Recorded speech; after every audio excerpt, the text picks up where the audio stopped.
درود شریف کی توفیق صرف 5 لوگوں کو۔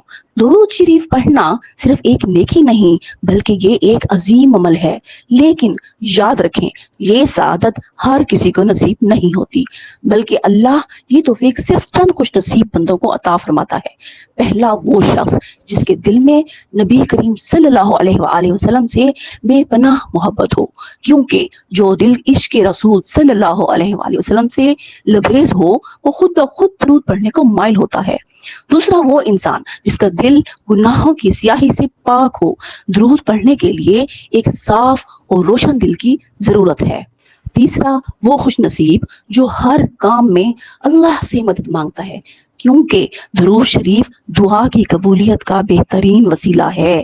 چوتھا وہ شخص جو آخرت کی فکر کرتا ہے، وہ جانتا ہے کہ درود شریف اس کے لیے نجات اور کامیابی کا ذریعہ بنے گا۔ اور پانچواں وہ عظیم شخص جو صرف اپنی نہیں بلکہ پوری امت کی بھلائی چاہتا ہے، کیونکہ درود پڑھنے والا دراصل پوری امت کے لیے خیر و برکت کی دعا کرتا ہے۔